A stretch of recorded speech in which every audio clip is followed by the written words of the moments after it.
Sweet corn വാങ്ങിച്ചിട്ട് ഒരാഴ്ചയൊക്കെ ആയിട്ടുണ്ടായിരുന്നു. Fresh ആയിട്ട് ഉപയോഗിക്കുമ്പോഴാണ് നല്ല ടേസ്റ്റ് ഉണ്ടാവുക. ഇതിപ്പോൾ 2 എണ്ണം ഞാൻ മക്കൾക്ക് പുഴുക്കി കൊടുത്തിട്ടുണ്ടായിരുന്നു കേട്ടോ. പുഴുക്കിയിട്ട് ബട്ടറൊക്കെ ഇട്ടിട്ട് വേറെ എന്തെങ്കിലും ഡിഷ് ഉണ്ടാക്കാമെന്ന് കരുതി ഒരെണ്ണം എടുത്തു വെച്ചതാണ്. ആ ഒരെണ്ണം എടുത്തു വെച്ചത് അതേപടി ഒരാഴ്ച വെച്ചിട്ടുണ്ടായിരുന്നു. എന്നും എനിക്കിങ്ങനെയാണ് കേട്ടോ. ഞാൻ ഒരുപാട് സാധനങ്ങൾ ഇതുപോലെ വാങ്ങി വെക്കാറുണ്ട് എന്തെങ്കിലുമൊക്കെ ഉണ്ടാക്കി നോക്കാൻ വേണ്ടിയിട്ട്. പക്ഷെ പലപ്പോഴും ആ വാങ്ങി വെച്ച സാധനത്തിൽ ഒന്നും ഉണ്ടാക്കാൻ സാധിക്കാറില്ല.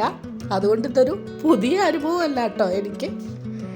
അവസാനം ഈ വാങ്ങിച്ചു വെച്ചിരിക്കുന്ന സാധനങ്ങൾ വേസ്റ്റ് ആവണ്ടല്ലോ എന്ന് കരുതി എനിക്കറിയാവുന്ന പെട്ടെന്ന് ഉണ്ടാക്കാൻ സാധിക്കുന്ന എന്തെങ്കിലുമൊക്കെ ഉണ്ടാക്കി കഴിക്കലാണ് ഇവിടെ പതിവ്. അങ്ങനെ പുതിയതൊന്നും പലപ്പോഴും എനിക്ക് ട്രൈ ചെയ്ത് നോക്കാനുള്ള സമയം കിട്ടാറേ ഇല്ല. ക്രിസ്മസ് ആയപ്പോൾ ഒരു കേക്കിൻ്റെ വീഡിയോ എങ്കിലും നിങ്ങളുമായിട്ട് ഷെയർ ചെയ്യണമെന്ന് വിചാരിച്ചതായിരുന്നു കേട്ടോ. പക്ഷെ സാധിച്ചിരുന്നില്ല. എൻ്റെ വലിയ മോള് ക്രിസ്മസിന് മുൻപ് ബനാന കേക്ക് ഉണ്ടാക്കിയിട്ടുണ്ടായിരുന്നു. മോൾക്കൊട്ടും സമയമില്ലാത്തതുകൊണ്ട് തന്നെ ബനാന കേക്കിൻ്റെ റെസിപ്പി വീഡിയോ ഷൂട്ട് ചെയ്തിട്ടുണ്ടായിരുന്നില്ല. കേക്ക് ഡിമോൾഡ് ചെയ്യുന്നതും കട്ട് ചെയ്യുന്നതും മോള് ഷൂട്ട് ചെയ്ത് തന്നിട്ടുണ്ടായിരുന്നു. അതായിരുന്നു കേട്ടോ ഞാൻ ഷോർട്സ് ആയിട്ട് ഇട്ടിട്ടുണ്ടായിരുന്നത്. ഇനിയിപ്പോൾ ന്യൂ ഇയർ ആകുമ്പോഴത്തേക്കെങ്കിലും ബനാന കേക്കിൻ്റെ റെസിപ്പി വീഡിയോ നിങ്ങളുമായിട്ട് ഷെയർ ചെയ്യണം എന്നുണ്ട് കേട്ടോ. സാധിക്കുമെന്ന് എനിക്കറിയില്ല. എൻ്റെ കയ്യിൽ തീരെ വീഡിയോ ഇല്ലാതാകുമ്പോൾ മക്കൾ ഇതുപോലെ ചെറുതായിട്ട് എന്തെങ്കിലുമൊക്കെ ഷൂട്ട് ചെയ്ത് തരാറുണ്ട്. അങ്ങനെയാണ് എനിക്ക് ഇടയ്ക്ക് ഷോർട്സ് എങ്കിലും ഇടാനായിട്ട് സാധിക്കുന്നുണ്ടാവുക.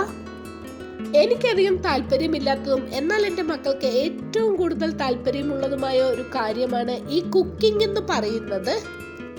കുക്ക് ചെയ്യാൻ ഇഷ്ടമുള്ളത് കൊണ്ട് തന്നെ ഞാനിനിയിപ്പോൾ എത്ര തന്നെ വേണ്ടാന്ന് പറഞ്ഞാലും കുറച്ച് സമയം കിട്ടിയാലും അവർ അടുക്കളയിൽ കയറിയിട്ട് എന്തെങ്കിലുമൊക്കെ ഉണ്ടാക്കും. ഒരുപാട് തവണ എനിക്കെൻ്റെ മക്കൾ നല്ല റെസിപ്പീസ് പറഞ്ഞു തരികയും കൂടെ ചെയ്തിട്ടുണ്ട്.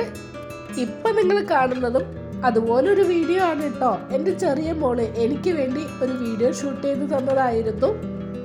ഏതായാലും നമ്മുടെ കയ്യിലൊരു സ്വീറ്റ് കോൺ ഇരിപ്പുണ്ടല്ലോ, അതുകൊണ്ട് എന്തെങ്കിലും സിമ്പിളായിട്ട് ഉണ്ടാക്കാമെന്ന് കരുതി മോൾ ഉണ്ടാക്കിയത് ഈ ഒരു ക്രിസ്പി കോൺ ആയിരുന്നു. കുറച്ച് ഇൻഗ്രീഡിയൻസ് ഉപയോഗിച്ച് വളരെ പെട്ടെന്ന് ഉണ്ടാക്കിയെടുക്കാവുന്നതേ ഉള്ളൂ കേട്ടോ. ഏതായാലും കൊള്ളാം, ക്രിസ്പി കോൺ അടിപൊളിയായിട്ടുണ്ട്. ഇതുപോലെ മറ്റൊരു വീഡിയോയുമായി വീണ്ടും കാണാം. അതുവരെ ബൈ, താങ്ക് യു.